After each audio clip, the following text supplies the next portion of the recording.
irmãos? Então, quando o Adalto me conheceu, eu tinha 2 anos mais ou menos. 45, 47. É um prazer muito grande estar aqui com vocês. Podemos juntos compartilhar, né, as experiências de trabalho que temos feito nesse Brasilzão, né? Muito trabalho, né? Me incomoda muito as coisas. Eu moro perto da Igreja Católica e eu tenho observado quanta gente ainda precisa ouvir a palavra de Deus, né? Quanta gente, né? Então, vamos compartilhar as experiências que temos feito nesses trabalhos e possamos pôr, então, tudo isto em prática, né? Vamos falar sobre evangelismo hoje. Eu gostaria de dar para vocês uma ideia, né, que nós temos condições para evangelizar até o fim. Eu tenho conversado muito com o Norton, né? Ele tem 84 anos, eu tenho 64 anos, e eu não falei 84, Álvaro, 64. Então, e o Norton, ele está em pleno vapor, né? Em pleno vapor, trabalhando, né? Eu disse para ele, eu tenho mais 20 anos de trabalhar, então, Norton, né? Estou olhando para você. Ele falou, olha, sinto muito, porque foi um pregador na minha congregação nos Estados Unidos com 93 anos. E ele fez uma pregação assim. Eu perguntei para ele, ele disse, olha, Norton, trabalhe. Então, eu estou pensando naquele pregador. Então, provavelmente eu tenho mais uns 30 anos para trabalhar, né? Mas é interessante que o homem só envelhece quando seus lamentos substituem a sua fé. Aí acabou, né? Aí não existe mais homem. Aí é lamentação, é reclamação, e isso destrói qualquer ser humano. Mas enquanto nós temos fé, enquanto nós temos vigor, vamos trabalhar. É muito grande o nosso campo. Quando Jesus estava olhando, olha, a lavoura já está pronta, ele não olhou para o Brasil, que é tão grande, né? O Brasil é muito maior do que ele estava olhando, né, na época. Então, temos que manter nossa fé, deixar nossos lamentos. Isso é o que destrói todo o evangelho, né, do Senhor Jesus Cristo, né? Eu quero mostrar para vocês alguns homens notáveis na Bíblia, né? E para que nós possamos então imitá-los no trabalho em que foi nos dado a fazer.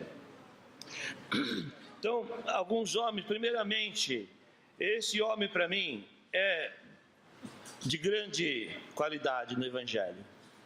Caleb é um exemplo de homem de coragem, disposição e ação.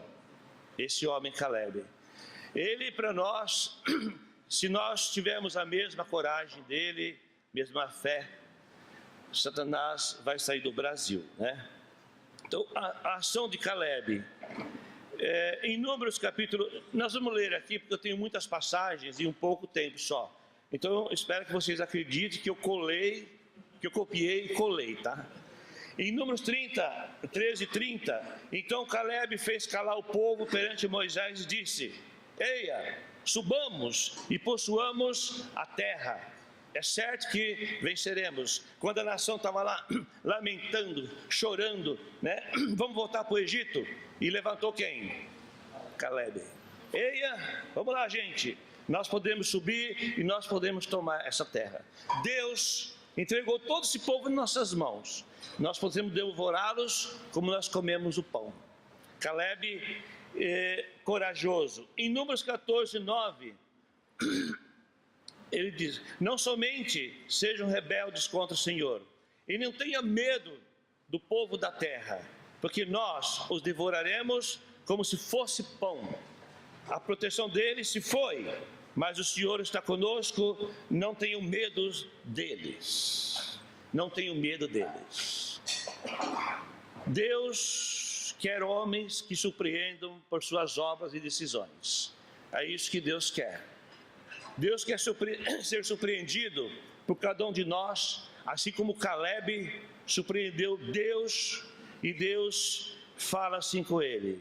Em 14:24, Deus fala: mas como o meu servo Caleb tem outro espírito e me segue com integridade, eu farei entrar na terra que foi observar, e seu descendente a herdarão.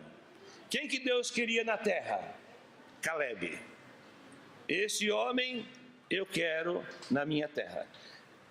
Esse povão aqui reclamador eu não quero. O que eu vou fazer com isso? O que eu vou fazer com isso lá na minha terra? Levar um monte de enrosco de rio lá? Então, ele quer quem na terra? Caleb. Porque Caleb tem coragem, fé, homem de decisão, homem de ação, enfrentou aquela comunidade enorme e disse: vamos subir e tomar a terra. Agora você imagine que igreja abençoada teremos, com homens que fazem projetos e trabalhos e vão até o fim, como Caleb e Josué. Eu errei aqui, é Caleb, tá? É para ver se vocês estão prestando atenção. Então, que tipo de homem que Deus quer na sua igreja? Homens como Caleb. Imagine o que igreja poderosa nós vamos ter, se todos tiverem a mesma posição de Caleb. Então, Deus quer homens que surpreendem por suas obras e decisões. Números 14... Perdão, era o outro que estava errado, eu não apaguei. Então esse é o Caleb, tá? Outro homem que Deus surpreendeu Deus foi Noé. Homem, em Gênesis 6:9. Que tipo de homem era Noé? Justo, íntegro e andava com Deus. Aonde ele fazia isto? No meio de uma geração pervertida e corrompida, onde todo desejo do coração era só o mal. E que tipo de homem era Noé? Íntegro, justo e andava com Deus. Quando o cara é bom, não tem lugar difícil para viver ou fazer a vontade de Deus. E Deus pediu que Noé fizesse um navio enorme, de um comprimento mais ou menos de 130 e poucos metros, 22 metros de largura, 13 de altura. E Gênesis 6:22 fez Noé consoante tudo que Deus lhe ordenara, exatamente como Deus pediu. Duas vezes ainda Deus repete, em 7:5, e tudo fez Noé segundo o que Deus lhe ordenara. Tudo exatamente como Deus pediu. No capítulo 7, versículo 1, Deus disse o que para Noé? Eu quero você. Você provou que é um homem de fé, de obediência, de ação. Eu quero que você faça o quê? Entra na arca, porque tem sido justo diante de mim. Por quanto tempo? Em torno de 100 anos. Deus observou Noé, olhou todo o tempo que ele estava trabalhando, fazendo aquilo que Deus havia pedido. Noé surpreendeu Deus pela sua obediência, e Deus pediu que Noé fizesse o quê? Entra na arca. Mas Noé disse: Senhor, mas fui eu que fiz. Mas quem que determinava a entrada na arca? Deus. E Deus permitiu que Noé entrasse na arca. Agora, imagine a igreja como homens obedientes, assim como Noé. Obedece a Deus em tudo, como Ele quer. Você pode imaginar que igreja que nós vamos ter hoje? Uma igreja de coragem como de Caleb, e uma igreja de obediência como de Noé. É isso que Deus quer de nós. Pessoas que façam o quê? Que surpreenda Ele pelas ações e pela obediência, assim como Caleb e assim como Noé. Abraão, outro homem, que para nós é um exemplo de fé. Em Gênesis 12, Deus prometeu a Abraão: você, Abraão, vai carregar a promessa. Em ti eu depositarei toda a bênção. Da sua descendência vai vir o Messias, e todos os povos serão abençoados. E Deus está passando isso para quem? Um homem. E Deus prova esse homem em Gênesis 22, pede que ele sacrifique o seu filho. E Abraão pegou Isaque, levou Isaque, amarrou Isaque, estava na posição de golpeá-lo, e Deus grita com ele, e Deus fala: não precisa fazer isso, Abraão, agora sei que temes a Deus. Deus podia contar com quem? Com Abraão. Deus podia contar com Abraão. Agora, imagina a igreja com homens de fé como Abraão. Que igreja que nós vamos ter? Que igreja forte de ação, de obediência e de fé, que acredita nas promessas de Deus. Deus quer homens que o surpreenda. Deus quer homens que Ele possa, cada dia, renovar o compromisso da eternidade com cada homem. Cada um de nós, Deus possa contar. Cada um de nós. E nós temos um grande exemplo de Sadraque, Mesaque e Abednego. Homens sem medo. Homens sem medo. Vocês conhecem a história do Nabucodonosor. Construiu aquela estátua enorme. E determinou que todos, ao tocar as trombetas, os instrumentos, todos deviam fazer o quê? Se curvar perante aquela imagem. E quem estava dando ordem? Nabucodonosor. Um homem que quem ele quisesse vivia, quem ele quisesse morria. E determinou que todos se curvassem quando tocasse os instrumentos. E quando tocou os instrumentos, todo mundo se curvou e ficou 3 em pé. Engraçado, né? Ué, quem tem 3 em pé lá? E quem era? Sadraque, Mesaque e Abednego. Você pode imaginar a fúria de Nabucodonosor? Você podia imaginar fogo saindo do seu nariz, assim, de ódio. Por que não me obedeceu? Por que não submeteu a minha ordem? Traga esses rapazes. Não foi dito que deveria se curvar? Não foi dito que ia jogar quem não fizesse na fornalha acesa? Não foi dito isto? Eu vou dar outra chance. Eu vou mandar tocar os instrumentos. E vocês vão se curvar. Senão vocês vão ser jogados na fornalha. Eu crio sempre na minha mente imagens. Eu fico imaginando que o Sadraque, Mesaque e Abednego apontaram: olha, fique sabendo, ó rei, que não serviremos seus deuses. Você teria coragem de fazer isso para Nabucodonosor? Uma fornalha acesa? E eles fizeram o que com Nabucodonosor? E o que eles eram? Serviçais? Fique sabendo, não vamos adorar os seus deuses. E vocês sabem o que aconteceram, né? Foram jogados e Jesus não aguentou, né? Eu vou lá com eles, né? Eu quero homem dessa maneira, vou estar junto, né? Imagine na igreja homens que surpreendem Deus dessa maneira, homens de coragem, sem medo. E Deus vai querer estar onde? Nessa igreja, que tem homens que faz o quê? Que tem ação, disposição. Vamos lá, vamos fazer, evangelizar essa baixada, vamos trabalhar. E aí, pessoas têm obediência, têm fé, e tem pessoas que não têm medo. E Jesus faz o quê? Abre as portas. Então, imagina a igreja com homens que não tenham medo. Tem medo de nada, medo de nada. O apóstolo Paulo, um outro homem disponível, né? E em Atos 21, 10 ao 13, quando o pessoal estava chorando lá em Cesareia: não vá para Jerusalém, Paulo, vocês vão morrer, você vai morrer. E Paulo disse: fiquem sabendo que estou pronto até para morrer pelo Evangelho em Jerusalém.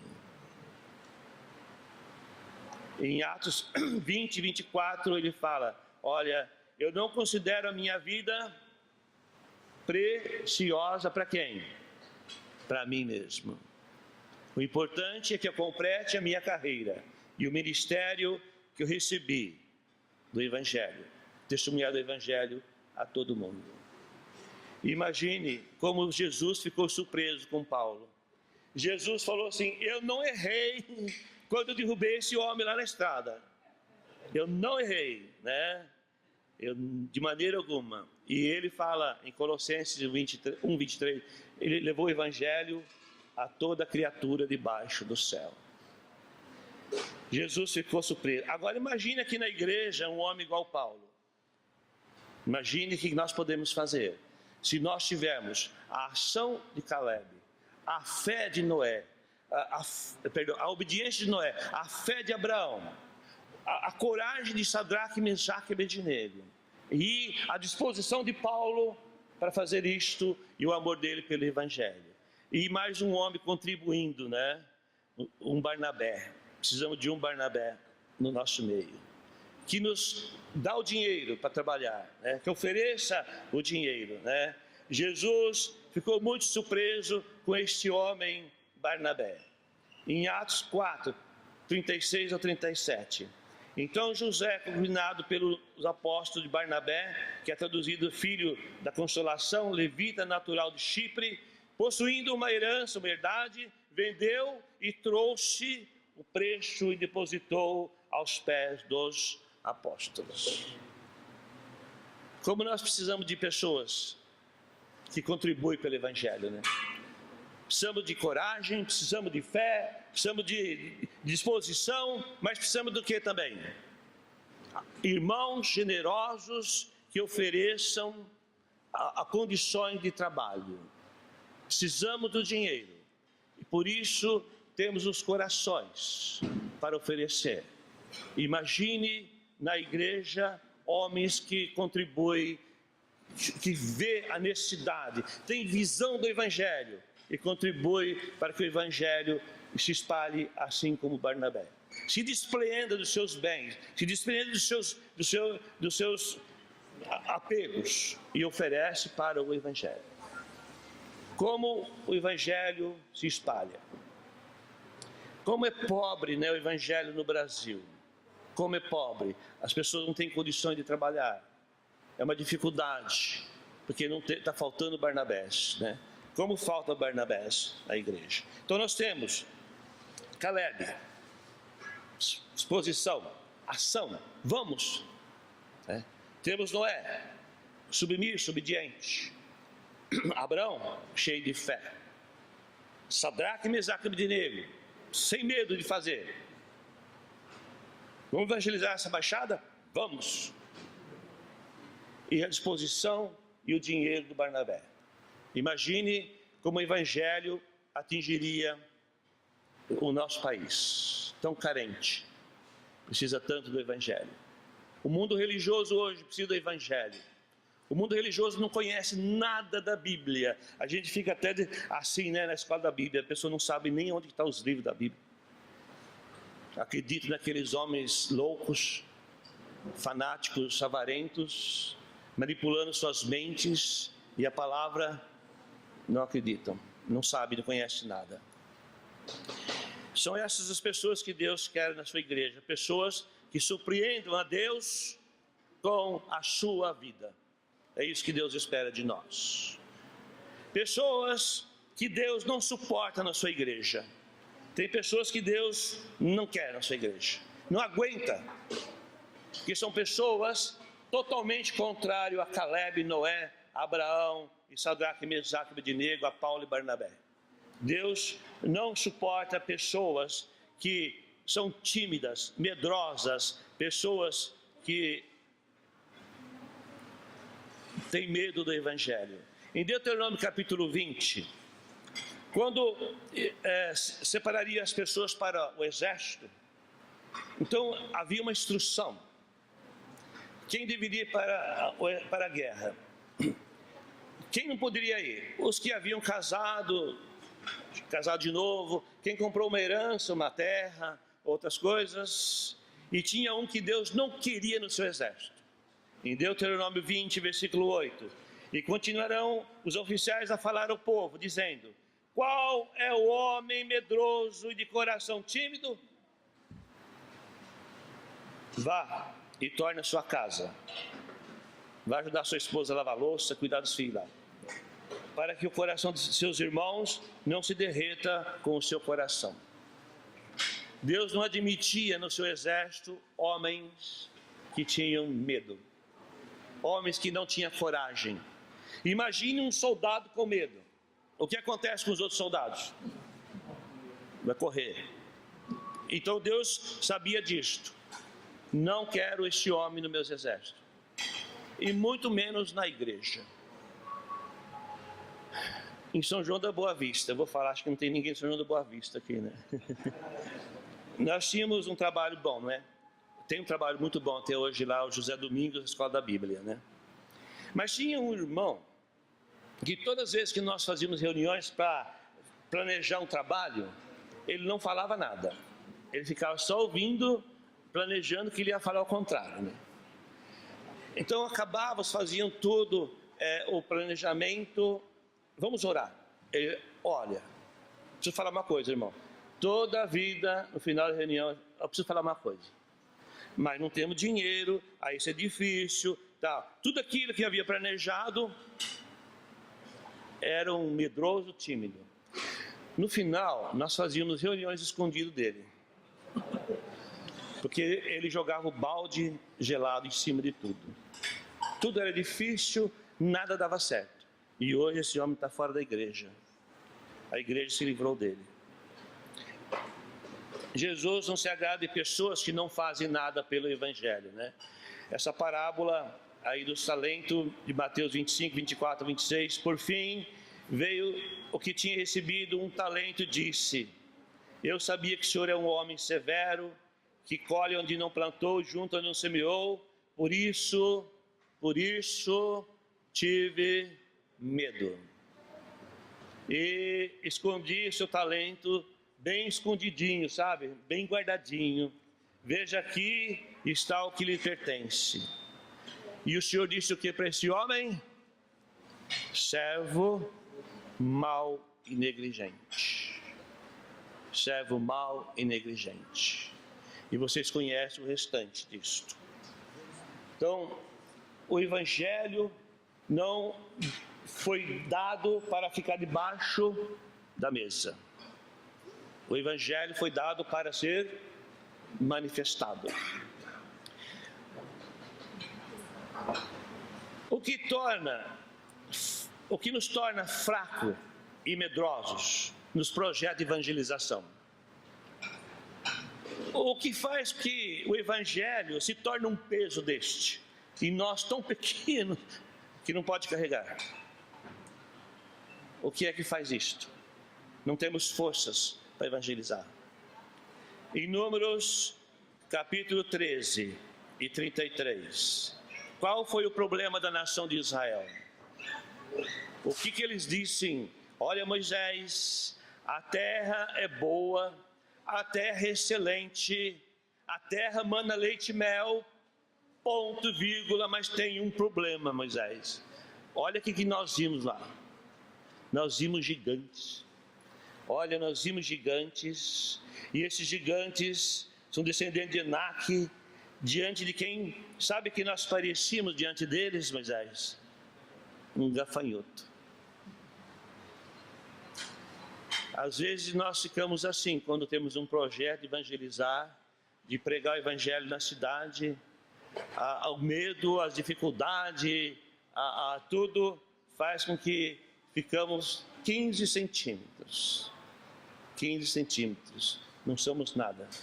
E olha, Moisés, as cidades tinham umas muralhas tão altas, e como que nós podemos tomar essas cidades? Como nós podemos vencer isto? Os homens gigantes, as cidades, as muralhas enormes. E quando as muralhas de Jericó caíram, alguém pôs as mãos na muralha? Ninguém. Eles morreram por causa do medo. Eles foram condenados por 40 anos, por não ser como Caleb, por não ser como Josué, como Noé, como Abraão, como Sadraque, Mesaque e Abednego. E Deus falou: eu não quero isto. Morra nesse deserto. E vão aguentar por 40 anos ao meu desagrado. Fiz de tudo para tirar eles, porque eles estavam reclamando, para levar para uma terra boa. E tem medo, se tornaram gafanhotos. Então, o que seria para nós dificuldades para evangelizar? Somos gafanhotos e temos muralhas enormes? Qual é a nossa dificuldade para evangelizar? Para que uma cidade fique sabendo aonde ele estuda a Bíblia. Qual é o nosso problema? Qual é a nossa dificuldade de fazer uma cidade saber que ali se estuda a Bíblia? Ribeirão Preto. Nós evangelizamos Ribeirão Preto de uma forma. Antigamente não tinha cartão, não faz muito tempo, tá bom? Você fica só calculando, né? A gente dava cheque, então sempre pedia uma referência, um telefone. Quando nós dávamos o telefone, a pessoa dizia, é da escola da Bíblia? Sim. Em Ribeirão Preto, as pessoas conheciam a escola da Bíblia. Ficava no centro, ao lado do Pinguim, Chopp Pinguim. Né? O Álvaro foi batizado faz pouco tempo. Em Jundiaí, todo mundo sabe onde estuda a Bíblia. Todo mundo sabe onde estuda a Bíblia. Nós já fizemos Jundiaí pelo menos umas 2 ou 3 vezes, cada casa da cidade.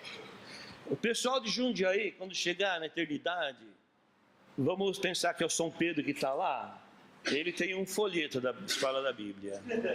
Não tem justificativa para o pessoal de Jundiaí dizer assim, eu não conhecia a palavra de Deus. Nós lavamos as mãos naquela cidade. O pessoal de Jundiaí aqui. E o evangelho se espalhou até Itupeva, né? Está lá em Itupeva, escola da Bíblia. O evangelho vai indo, né? Cajuru, não tem ninguém de Cajuru hoje. Então a região, Cabriúva, Salto, então o evangelho foi levando. Então qual é a dificuldade? Dinheiro. Dinheiro é um absurdo, né? Quando fala em dinheiro na igreja, já vem 1000 dificuldades, né? E aí Deus não abençoa mesmo, né? Não abençoa porque a vontade de Deus é que nós fazemos o que nessa cidade? Não é que leva o evangelho dele? Então não tem problema, Deus vai cuidar. Deus vai cuidar. Então, o problema é dinheiro, né? Às vezes as pessoas dizem, eu estou muito cansado, não aguento trabalhar, já trabalhei o dia inteiro, né? Então o evangelho não dá certo mesmo, porque coloca um monte de dificuldade, né? Tem outros que falam assim, eu estou muito doente, né? Olha minha fé. Imagine, né, se isso desse para as mulheres. Mulher não fala que está doente, mulher vai lá e faz, mas os homens, né, é tão doente, né? Tão doente, né? Quando quer trabalhar, nada é empecilho, gente, irmãos, nada é. Esse rapaz, eu já estudei a vida dele, ele trabalha, e ele não tem braço. Quando quer trabalhar, trabalha. É desculpa, é falta de amor pelo evangelho, né?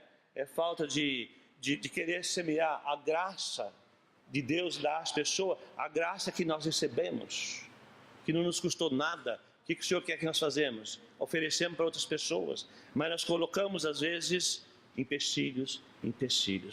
Sabe o que às vezes nós gostamos? Nós gostamos às vezes de bancos, né? Bancos confortáveis, faço minha obrigação no dominguinho ali, vou ali, dou meu dinheirinho, vou para casa, né? As pessoas gostam disto, né? Mas não é só isso que o Senhor quer que a gente faça, né? O Senhor quer nós na obra, trabalhando, evangelizando, salvando pessoas. O primeiro dia da semana é o dia que o corpo se reúne para lembrar de Jesus Cristo, se fortalecer e sair para fora. Mas as pessoas querem ficar somente aqui dentro, segunda, terça, quarta, quinta, sexta, sábado, domingo, semana inteira, né? Isso porque é confortável, não dá trabalho. Você não vai ter afronta nenhuma. Às vezes os homens, né, na igreja gostam só de púlpito e briga por causa dos púlpitos, né? Quantas divisões na igreja de Cristo já tem por causa de púlpito?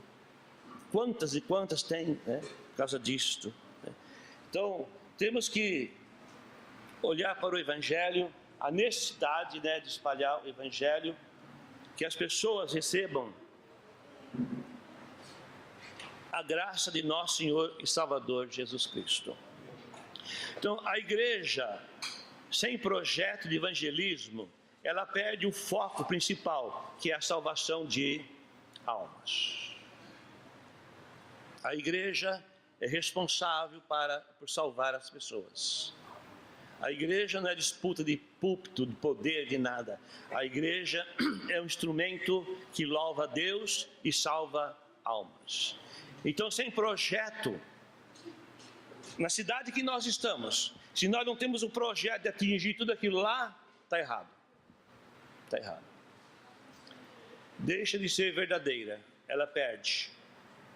Não é porque nós não usamos instrumento e não damos dízimo e tal, fazemos que nós somos verdadeiros. Perdemos isto. Nós temos que fazer isto e incomodar a cidade. Às vezes torna-se uma denominação, às vezes, né? Vira um ritual. As reuniões não têm mais objetivos, né? A igreja de Sardes, Apocalipse 3, 1, foi dito à igreja de Sardes: eu conheço as tuas obras, tem nome de que vive, mas vocês estão mortos. Vocês não incomodam o Império Romano, vocês não incomodam os judeus, vocês não fazem nada, vocês estão mortos. Tem que incomodar o mal, tem que levar a salvação. Então a igreja em Sardes achava que estava viva, mas na verdade estava morta. E quando nós caímos naquela rotina, domingo, e nada de salvar almas, está morto, não tem vida. Então o que Deus espera de nós? O que Deus espera de nós? Então, esse exemplo do Atalaia, né, de Ezequiel, o Atalaia é um exemplo, né? Atalaia eram guardiões das muralhas, né? Mas vamos aplicar o Evangelho. Né? A ti, pois, ó filho do homem, te constituí por Atalaia sobre a casa de Israel. Tu, pois, ouvirás a palavra da minha boca e lhe dará aviso da minha parte. Se eu disser ao perverso certamente morrerás. E tu não falares para avisar o perverso do seu caminho. Morrerá esse perverso no seu pecado, mas o seu sangue eu vou demandar de quem? De ti. Mas se falares ao perverso, para avisar do seu caminho, para que dele se converta, e ele não se converter do seu caminho, morrerá ele na sua iniquidade, mas tu livraste a tua alma. Deus vai cobrar de quem? Nossos vizinhos, nossos amigos, nossos parentes, a nossa cidade, nosso bairro, nossa rua. De quem que Deus vai cobrar isto? Você já pensou por que você mora naquele local? Por que você trabalha naquele local? Se nós somos filhos de Deus, se nós estamos nas mãos de Deus, Deus quer fazer o que cada um de nós? Usar. E Ele coloca nós em cada lugar para ser usado. E se nós não formos usados, Ele vai cobrar isso de quem? De cada um de nós. A missão da igreja, que todos vocês conhecem, foi as primeiras palavras de Jesus Cristo. Ele estava sedento para falar isto, porque isso foi projetado há 4.000 anos atrás, e veio, lutou para chegar, e chegou. Fez a vontade do Pai, morreu, esmagou a cabeça de Satanás, ressuscitou, e agora chegou o quê? A salvação. E qual era a sede de Jesus? Ide, fazer discípulos de todas as nações, batizando em nome do Pai, do Filho e do Espírito Santo, ensinando-os a guardar todas as coisas que vos tenho mandado. E eis que estou, quando nós fazemos isso, quem está junto? Jesus. Todos os dias, até o fim do mundo. Qual é a missão da igreja? Salvar almas. Essa é a nossa missão. A nossa missão não é disputar púlpito, poderes, cargos. A nossa missão é ser usado para evangelizar. Eu quero dar um relatório, porque o tempo já está indo e o pessoal já está com fome, de um trabalho que temos feito. Eu tenho bastante gente que trabalha comigo, uma grande vitória, né? Desde 2006 até 2016, escolas que estão em plena atividade de trabalho, escolas que evangelizam, né? Que faz com que a igreja semeia, né? 1 Pedro 2,9, Pedro diz: vós sois raça eleita, sacerdócio real, nação santa, povo de exclusividade de Deus, a fim de fazer o quê? Sentar no banco e ficar julgando a vida dos irmãos. Fazer o quê? Proclamar as virtudes daquele que nos chamou das trevas para a sua maravilhosa luz. E Mateus, que nós lemos: ide, fazei discípulos de todas as nações. Essa é a missão da igreja. Então a igreja tem que ter um projeto de evangelização na cidade que ela está localizada, porque Deus vai pedir conta. Leva isso para sua casa hoje.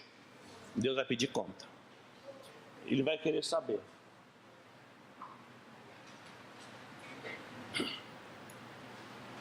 Então nós temos que fazer o quê?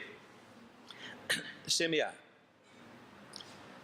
Essa parábola de Marcos 4, né, é bonita, muito bonita, né? Qual é a missão do semeador?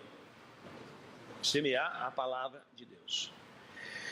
Você encontra 4 tipos de pessoas aqui. Um coração duro, mas ela ouve. Um coração de pedra, mas ela ouve. Um coração de espinho, mas ela ouve. Um coração bom que ouve. Então qual é a nossa missão? Semear. Não podemos discriminar para quem nós vamos semear. Local, nós temos que fazer o quê? Semear. Essa é a nossa missão.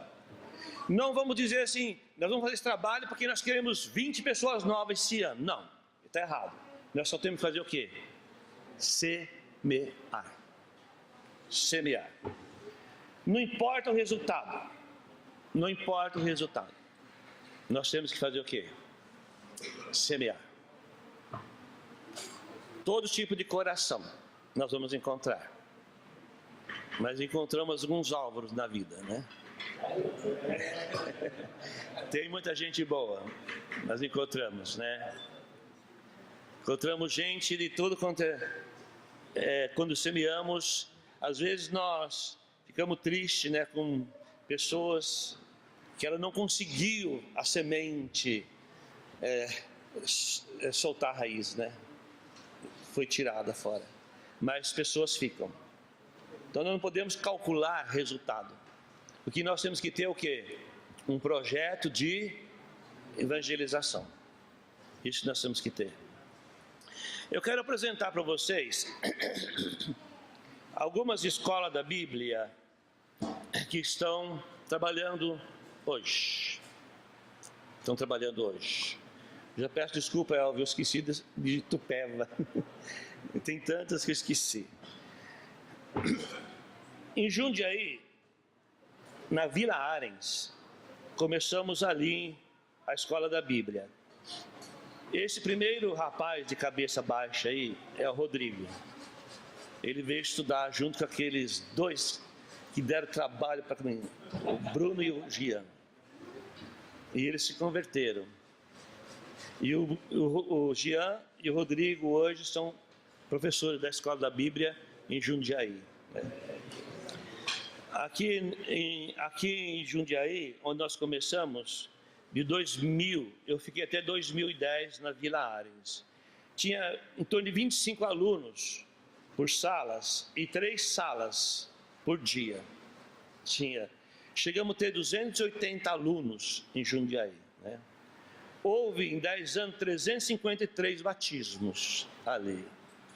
Mais ou menos 5.000 pessoas estudaram na Escola da Bíblia em Jundiaí. Tá? Hoje tem mais professores, está o Hélio, professor da Escola da Bíblia. Tinha o outro. É só você, né, Hélio? Oi? O Mateus, cadê o Mateus? Ah, Mateus. Mateus era crente. Ia estudar de terno. E o Hélio, ninguém queria conversar com ele, né? Então, hoje tem o Marcelo, tá lá. O Marcelo está lá até hoje, né? E essa escola continua hoje, até hoje, trabalhando ali na Vila Ares. Nós começamos outra escola no Anhangabaú, hoje está na Ponte São João. Começamos em agosto de 2012. Nós tivemos 45 conversões nesse trabalho. Também começamos a escola em Atibaia, com o Pércio. Todo mundo conhece o Pércio, né?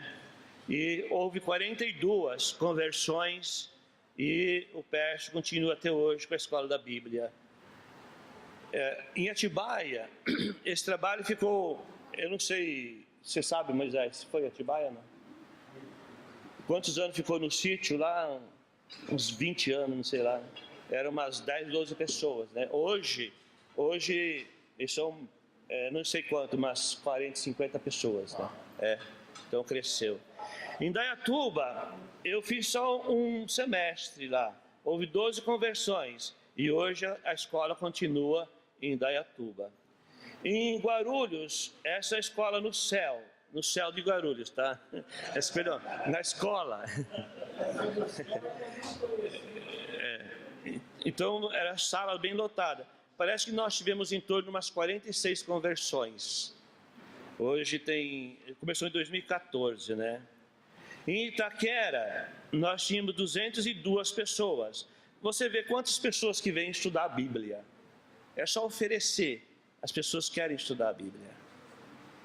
Em Antioquia, quando Paulo falou, eu vou voltar sábado que vem. O que aconteceu? Todo mundo foi lá na sinagoga para ouvir. Tem que oferecer, as pessoas vêm. Em Salto, né? Nós tivemos 24 conversões. Começamos em 2015. Esses dias eu estava saindo, né, da cidade, a minha filha ligou, pai, onde o senhor está? Eu falei, eu estou saindo de Salto, né? Falei, o quê, pai? Não, eu estou saindo da cidade de Salto, né? Ah, bom.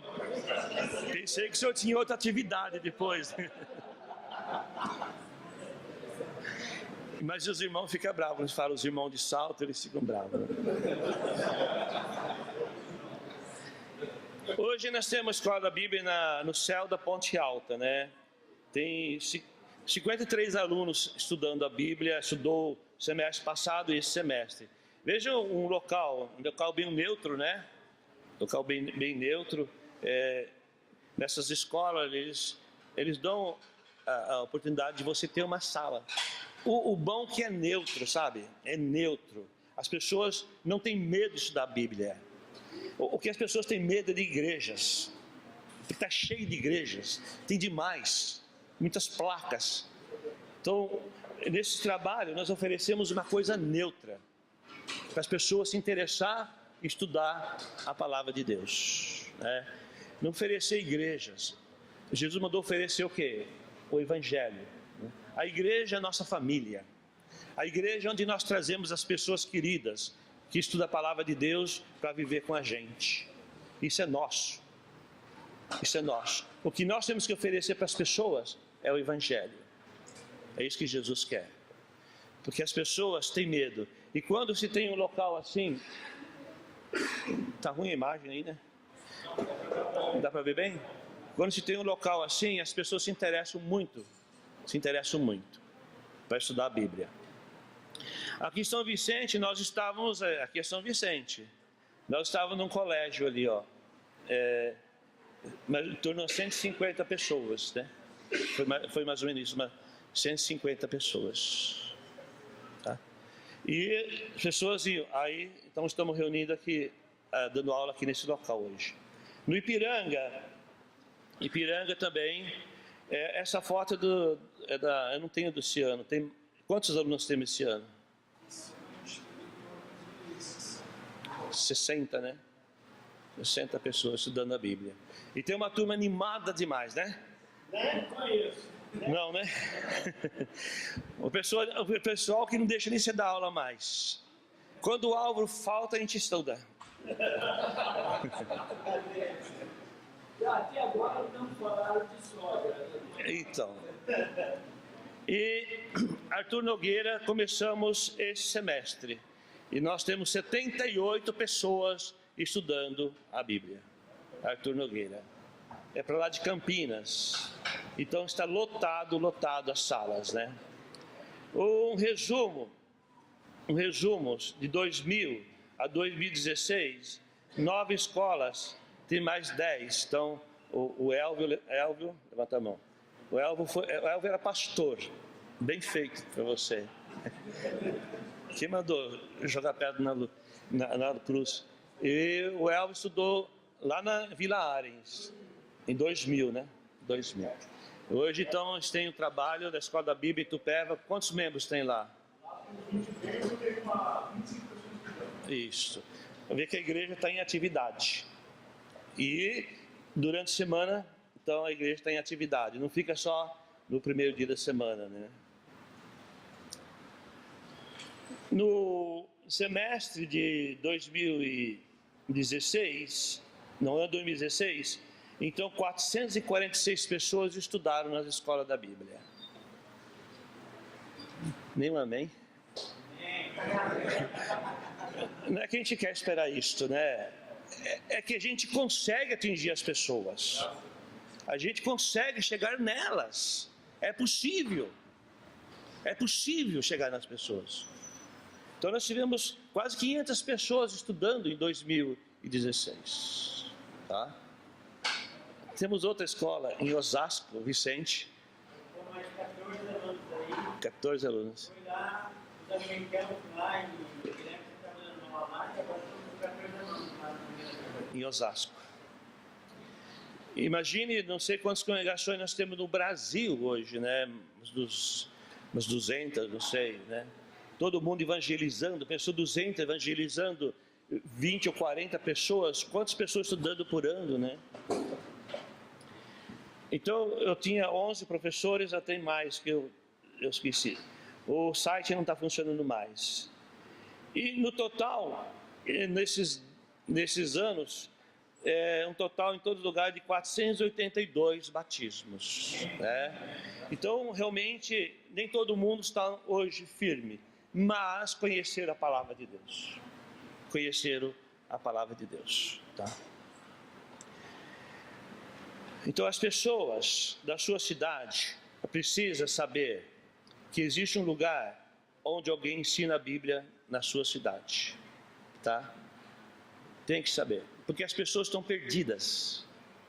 Sabe? Você viu o cachorro quando cai da mudança? Ele não sabe para onde ele vai. E é assim que estão as pessoas hoje em dia. As pessoas não sabem que porta batem. As pessoas às vezes ficam porque não sabem para onde ir. Então as pessoas têm que saber. Na cidade que eu moro, tem um lugar que ensina a Bíblia. E quem vai fazer isso conhecido é você, irmão. É você imitar Caleb, imitar Noé, Abraão, Sadraque, Mesaque, Paulo, Barnabé. Então nós temos que incomodar as pessoas, temos que incomodar as pessoas da nossa cidade. As pessoas têm que saber disso. Tem que saber disso. E isso está nas nossas mãos. Não diga que é impossível, não diga isso. Se você disser, realmente é impossível. É Bill. Bill é um trabalhador também. Ajuda. Gabriel. O Gabriel estudou lá no centro hoje. É professor, mais um professor. O Dutra. O Bill é professor lá no céu da ponte, né? Ponte. E o Bimael é o homem que leva a mortadela. Então nós temos que incomodar a cidade aonde nós estamos. As pessoas têm que saber. Aqui estuda a Bíblia. Vocês conhecem o Zanata de Campo Grande? A filha dele congregava em Jundiaí. Então ele veio visitá-la e ele dormiu num hotel em Jundiaí. E no domingo, então ele foi para a reunião da igreja. Chamou um táxi e ele estava com a Bíblia. E ele disse para o taxista: o senhor me leva na rua Emílio Pilão? O motorista falou assim: lá na escola da Bíblia? Sim, na escola da Bíblia. Ele falou: como o senhor sabe? É porque eu vi a Bíblia na sua mão e lá eu sei que eles ensinam a Bíblia. Então não é impossível, não é impossível, é possível. Por exemplo, Ipiranga, o bairro, não a cidade toda, o bairro de Ipiranga, é possível ficar sabendo. Nós temos que trabalhar, Então, Deus está surpreso, feliz pelo trabalho que estamos fazendo ou não? Precisamos pensar nisto. Deus está surpreso conosco? Ele está feliz? Temos que pensar nisto. Ok? Que Deus abençoe cada um de nós e que cada um de nós possa pôr em prática tudo que nós ouvimos. Se você precisa de ajuda, a gente pode te dar uma força, tá bom? Deus abençoe. Amém? Amém.